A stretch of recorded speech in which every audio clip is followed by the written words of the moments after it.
So yesterday I started my day at 4:30 a.m. in Mobile, Alabama in Central Standard Time. And then I flew in.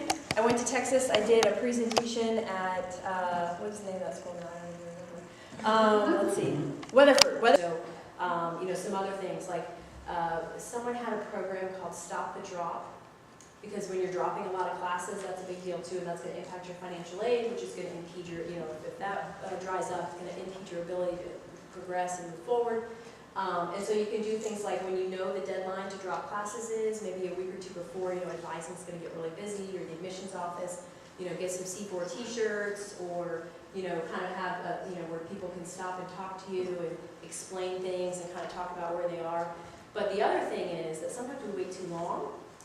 Because if it's already past midterm and you're sinking, it's really tough to not drown at that point, right? If you have not turned any assignments in, you've been doing really poorly on your exams. So think about some ways on your campus, if you are doing C4 or you want to get engaged with that, where you can strengthen others, not just in your chapter, but help them. Oops, I used the Dr. Rizzo. All right, so I know that all of you are very, very excited about your role. But in terms of strengthening others, there will be times where, as president, you might have to take the notes or do the role that somebody who is vice president of communications would normally do. All right, and actually, I encourage you to share those and delegate that from time to time, because you all need that opportunity to feel and walk in somebody else's shoes, right? And so I like to use the example of Dr. Risley, who has worked at Phi Theta Kappa for 35 years. Wow. And so 35 or 30. I think he was a member, well, you know, Dr. Risley was a community college student just like you, right? And he was an officer and all that good stuff. So when he first came to work at Phi Theta Kappa, which was in Canton at the time, they were in like sort of a house, and on Fridays he had to mow the lawn. So when your boss used to have to mow the lawn on Fridays, it's kind of hard to say, I don't really want to do such and such. That's not in my job description, all right? So while I am extremely proud of each and every one of you for the titles and the roles that you hold, again, meet people where they are, don't get too caught up in that, and don't allow that being in that box and not being flexible, but being so rigid to hinder your progress and your potential of being a really good, well-rounded person. And even to this day, Dr. Risley was without an assistant for like a year. Donnie, you weren't with us yet. Cassie was just a dream. She was a glimmer in the sky. We hoped that Dr. Risley would get a secretary. So that means that he did like all of his own travel. You know, and you know how much he travels. You know, the man works very, very hard. And when I go to headquarters, I usually have 1 or 2 nights where I stay there, and maybe people have to kick me out because I have a lot of work to do. And a lot of times Dr. Risley's there, or he's like coming back to do some things. So again, you know, never feel like you are too high up to get your, you know, to get your hands dirty, right? Because you still believe in the mission, and that's really, really important. And I can tell you, I'm a really harsh judge.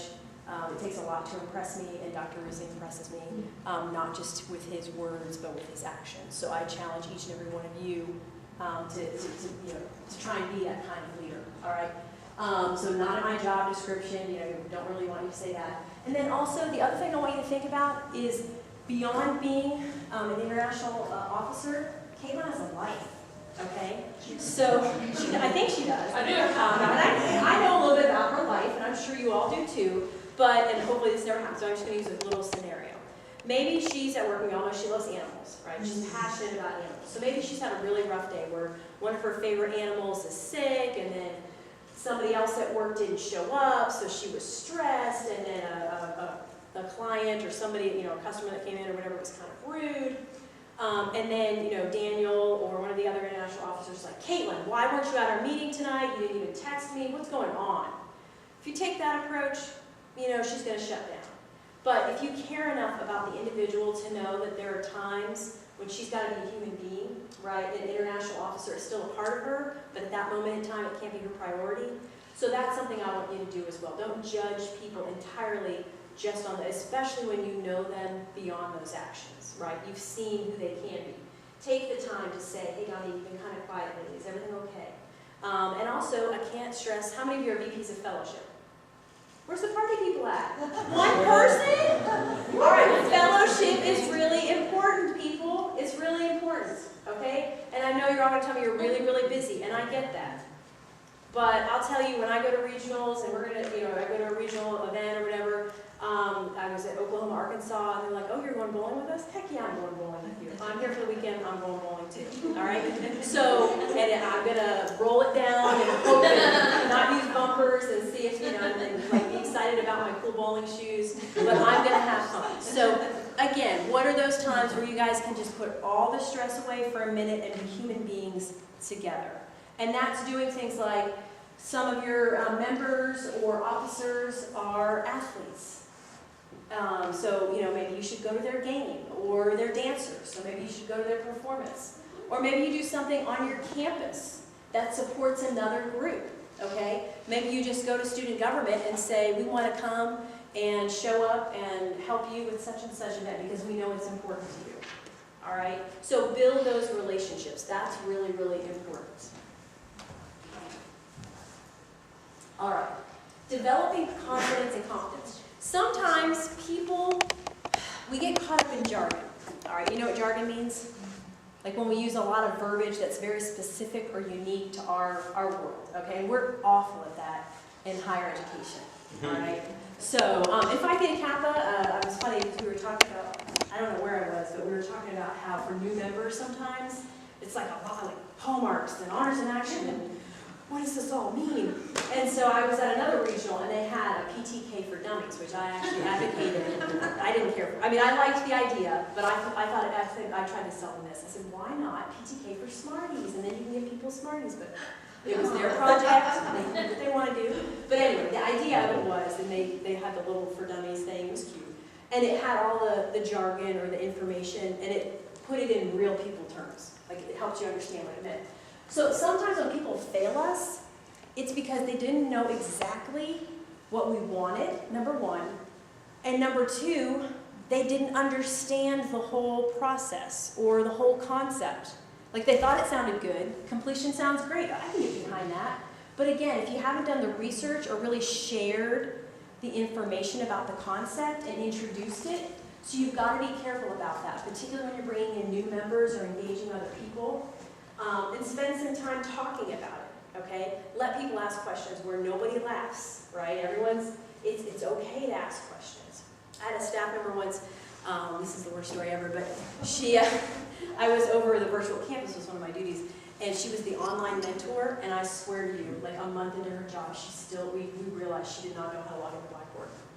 Oh, what have you been doing all this time, right? Yeah, so we loved that. But again, probably should have asked us a little more about that, but we also should have probably engaged with her a little bit more and just kind of see what she was doing and all that kind of thing. So anyway, but again, don't just tell people, show people is another piece of that as well. And that's why it's really great when you can bring as many people as you can to regional events, to convention, and we know, unfortunately, don't all have huge travel budgets, but think outside the box. Think about who's really been stepping up and how you can celebrate and recognize and get them re-engaged. And that's another piece too. Sometimes when people are waning, like how can you pull them back in and reconnect them with others? So that's something to think about as well. But educating them is really a big piece of this, because if I don't feel like I own a topic, all right, then I'm not going to be comfortable speaking about it in front of other people, okay? So share your knowledge with others.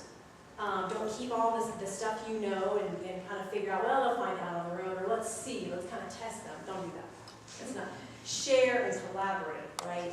And hopefully you'll do that with the incoming officers next year, for those of you that are getting ready to graduate and that kind of thing. But use knowledge, educate, use those things as gifts, as the gifts that they really truly are, and then share that gift and emulate it with others, okay? Peer engagement, that's another piece of it too. Work with each other, and again, I encourage you, don't just, stay within the walls of Phi Theta Kappa, particularly for C4, but really even for your Honors in Action project. Take that topic and really own that topic, okay, in terms of how it impacts your greater community. All right, coaching and mentoring is another big thing. Really, to be a coach means that you are giving everybody a chance to get off the bench, okay? That you are helping people understand what they did right, and then also helping them understand what they can do better next time. And that's something, again, that you need to be willing to do that with yourself as well. All right? Feedback is important. How many of you ever get a test back and there's like nothing on it? Don't you hate that? And they just give you a grade. You're like, what? Feedback helps you because the next time you can do better. Okay? So be open to that. Encourage and invite feedback from others on how you're doing.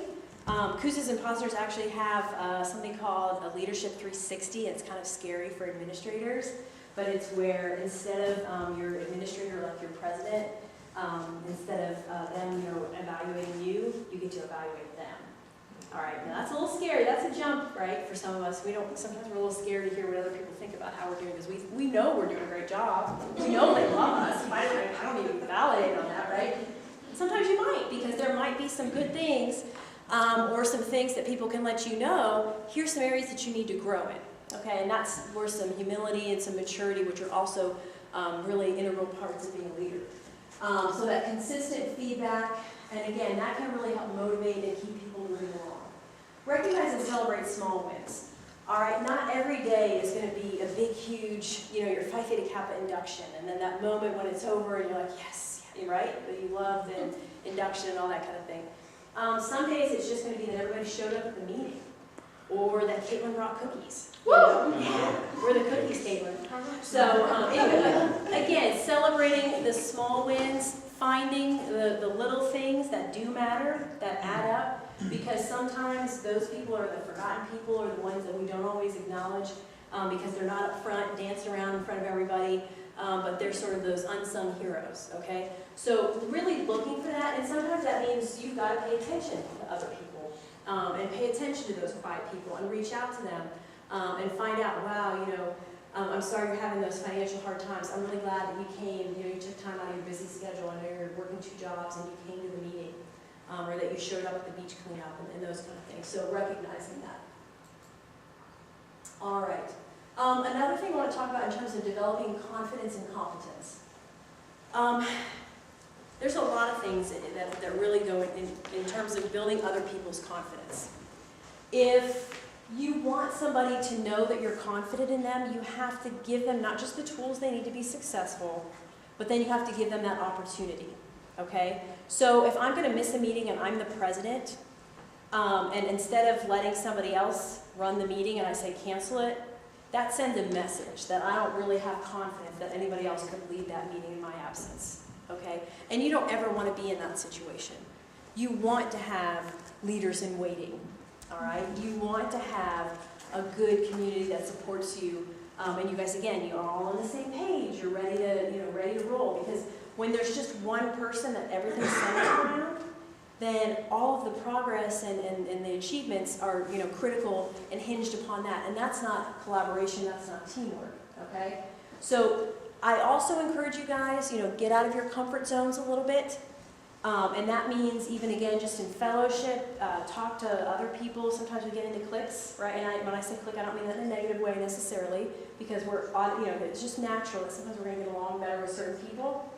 But sometimes we don't know all the gifts and talents that other people who don't naturally, or we don't know that much about, what they bring to the table until we take the time to get to know them, all right? Even if it's, hey, you want to meet before class on this particular day, just one-on-one so we can talk, all right? And then also, again, asking others, what's your opinion? Maybe after a meeting, just coming up to you and saying, how do you feel about this particular topic, all right? And then the other way that you can do things too is some people aren't comfortable raising their hand and talking in front of everybody, but that's where they can do things like you can do a survey. Okay, so that sometimes the anonymity of that lets people open up a little bit more, all right, and be more willing to share. So that gives people the opportunity that you're not just saying you want their advice or their input, and then also recognize them when you've used it, and say this was a great idea, and such went better this time because Caitlin brought this idea and we tried it, and it helped us raise this much more money, or this many more people came. Those kinds of things. So, again, obviously you want to celebrate, but you want to make sure that you share the praise and the recognition. All right, so one thing I want you guys to think about, and you can talk to me about it tomorrow, or you can put it on my Facebook page, but I want you to think about each member, just one of your members or a fellow officer, And I want you to think about how you could strengthen and develop their confidence and confidence in a personal development area. Okay, so think about how you could work with them on some of the hallmarks of Phi Theta Kappa: scholarship, fellowship, leadership, etc. So what are some specific areas that are important to you, and what can you do to champion that particular area, and then help others around you feel more comfortable with it, all right? To feel like they could then, a brand new member who doesn't know that much about C4 but is coming to a lot of meetings, could they come with you to do a classroom presentation to the college or first year experience class, those kinds of things. So think about some specific ideas of things that you can do that are realistic, that you have the time for, and that other people would be willing to participate in, okay? Because that's a really critical one. And it's funny, so yesterday, my travel schedule did not allow me to do a presentation at Welcome for Students, and they'd already advertised that we were going to do a college fish event. So Heather Johnson went over to Welcome and did a great job. But 51 students showed up, which is a good number of students, right, for any event. There was free pizza, so we know that works. But anyway, so I was at this group of advisors, and we were talking about it, and one of the advisors was like, "You got 50 people to show up at night? What? How did you do that?" So it's really hard to get people to be engaged. So that's a challenge that we all have. But the more people that participate, the more buy-in you're going to have, the more presidential and administrative support, because again, you're starting that movement, you're getting the talk, the positive chatter around campus. Wow, more and more people are in Phi Theta Kappa. What's going on? I want to be a part of that. Okay? And that's, again, a part of what we're trying to do. Caitlin talked about increasing membership. We want to do that for good reasons. We want more students to be connected to scholarships. We want more people to be connected to a community of scholars that will support their success. So again, enabling others to act is a huge piece. All right, it's a huge piece. And not to bore you, but there are statistics that show too that's a major contributor to completion. If you just show up and go to class, you're not a part of that community, right? Or not as much of a part of that community as you could be. If you have people who are counting on you and know your name, right? That's a big thing, like your teachers knowing your name, okay? It's harder to skip class when they know your name. They know what you look like, right? Okay, so it's a good thing, I promise it is, to have that accountability. All right, and so the practice 5 is encourage the heart, all right? So that's really, again, about understanding and recognizing that we're all people, and we all need those moments where we feel like our contributions are being recognized. I think that's one of it's one of many things, but Phi Theta Kappa does that better than anybody. I'm just going to say that right now. That as an organization, I get goosebumps at International. I know most of you do too. It's pretty cool to see that. But I also like to go to the spring regionals when I see people getting awards. I will say Texas holds the longest regional ever. It's like 11:30 and they're still giving out awards. But I will also share with you that there's a chapter in Texas that is kind of like one of my adopted chapters. And I go to a lot of their events, and their advisor I'm not saying they're a good advisor or a bad advisor, they're a great advisor because they really care, but they have a lot of other duties, okay, so they're not always there. And the chapter is really engaged and really wants to do so much more. So anyway, so I'm at the Texas Regional, and like everybody's getting awards and lots of awards and lots of awards, and hours have gone by, and I see my little buddies over at a table, and they're all kind of sitting like this, and I felt so badly for them. They won nothing. All right. So again, that was tough for them. Now a lot of them came back, but they had made so much effort. And some of you have probably come into situations where you're trying to turn things around, or maybe there were some issues or challenges, So you can't lose sight of that. And sometimes we won't win, and that's okay. We can't all be winners all the time. But that just challenges us, again, the culture of competition, but it challenges us to rethink maybe why we didn't win, okay, and how we can improve or enhance what we're doing, or strengthen or sharpen it so that we are more competitive, all right? And of course, it's not always about winning, too. You got to step back sometimes and say, you know what, I really loved our project. Or that was really important to us, and as a chapter, we had established that as something that we wanted to do, and we had the best time. And that organization or that group that we worked with, or whatever, we made an impact, so that's what matters. So you really have to think about that. But encouraging the heart is really about celebrating those achievements that you have, And you know what? Come up with your own awards, right? Find ways to really capture and celebrate the achievements and recognize those contributions. So encouraging the heart is always important. We do that very, very well at Phi Theta Kappa, but sometimes you need to break it down into smaller pieces. And that's just something I wanted to share with you, our team, that we really try and do that.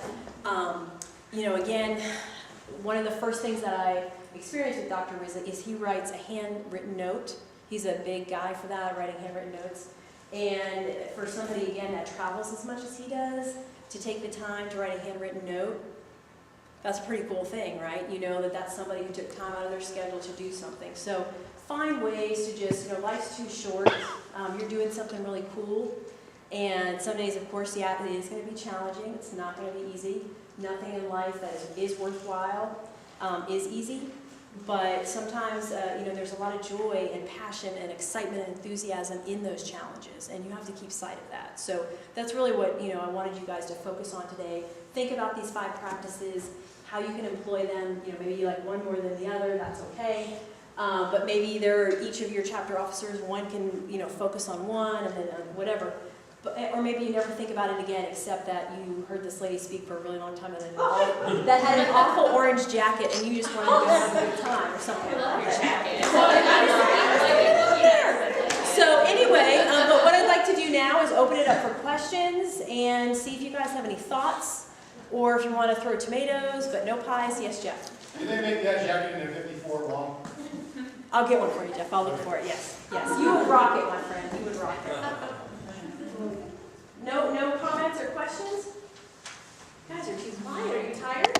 Yeah. Are you really? Did they know we're keeping them in here like all night? We're doing that. Oh no, that's tomorrow. I thought we were doing that Survivor thing where we do it. Oh. Walk-in? I've never been to a walk-in. Yes.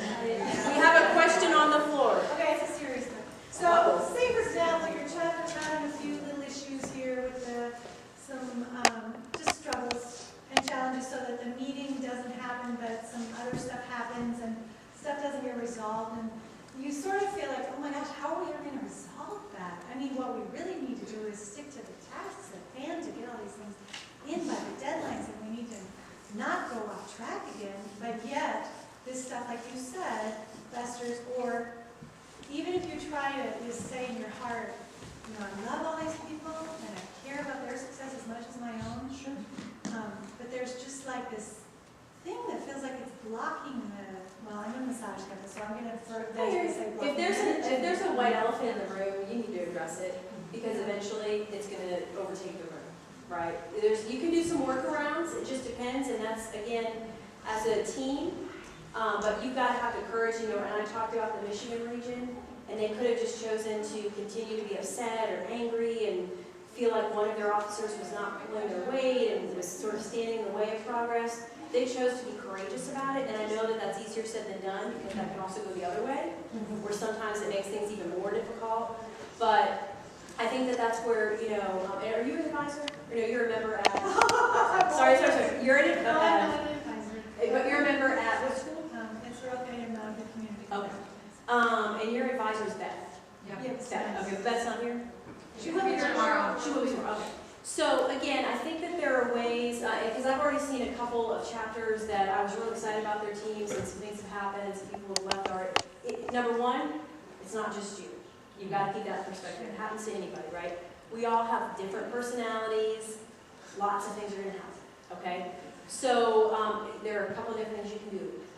Are there people on campus that are good facilitators outside of Phi Theta Kappa, right? Maybe your counseling department, maybe conflict resolution or mediation. There are usually certified mediators, people that have different, and then there's some team building, I think, sometimes. But there's also, being very specific, even doing, something where you all kind of write down some things that you're worried about. You throw it in a box, you read it up, and, nobody has to take blame. Yes? I don't want to keep the floor here, but do you feel that all the officers need to be involved in the dynamic of this, or if it's a couple people, or should it just kind of refine down to mediating between those two people? It's a hard thing for me to say without knowing all the specifics, and I'm not trying to be cagey or not to give you an answer, and I'll explain why. And I'll explain why, because every group dynamic is so unique. Right. And so you have the option that where if you just address it with 2 or 3 people and everybody else is talking about it, transparency is always best, I think. But if you and I, like if Donnie and I are each having issues, we don't want it to roll over to everybody else. And if we're genuine officers, we should be, we should feel it's more important for the greater good. So she and I need to spend some time together, right?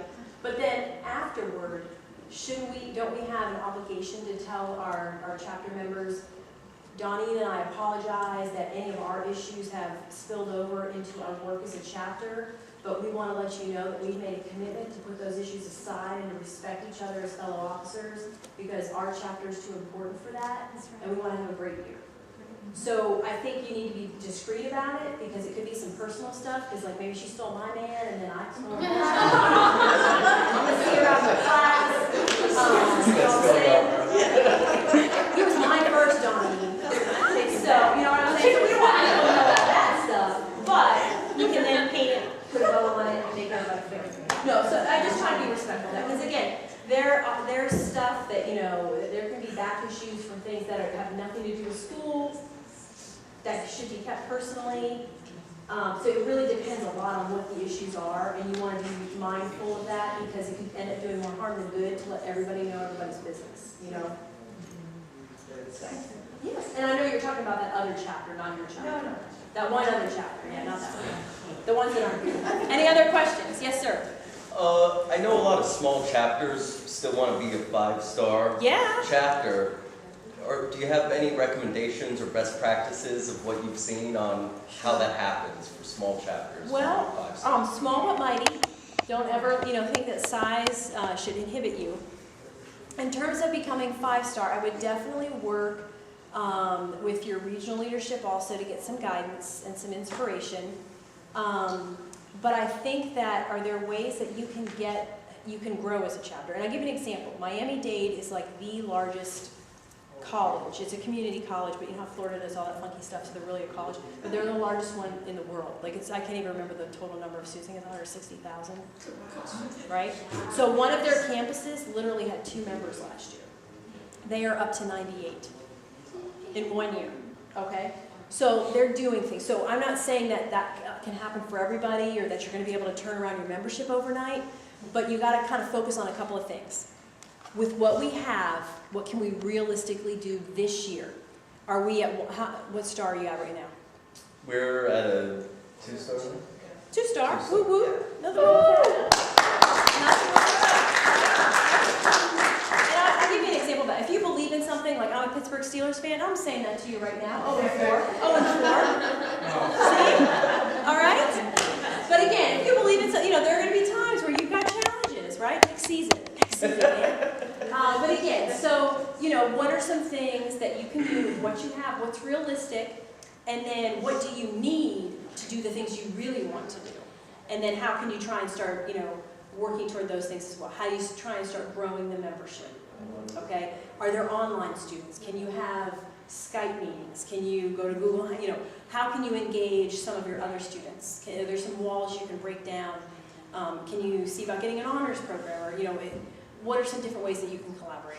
That's what I would really look at. See with the people that you have, what can you really achieve? Talk to your leadership and try and get some support there. But then also, how can you get to where you want to be to have all the resources you need to be 5-star? But I believe you can do it. Anybody else? Yes. Honors program. Now that you mentioned honors program, how can I find out more information about what it takes to produce one or start one or get the idea going at least for this year so that we can have it next year? I don't know. I'm attracted to that idea because I've seen a little bit of the PTK Facebook site. I'm sure everybody plugged into the PTK Facebook. Woo! Yeah. That is where I've learned so many things about what other chapters are doing, and it's so exciting. And they're doing these, like you said, honors programs, and I don't even know anything about it. So how can I? Well, one is you can go on the Facebook page and you can message the people. I mean, seriously, don't be afraid to ask those questions.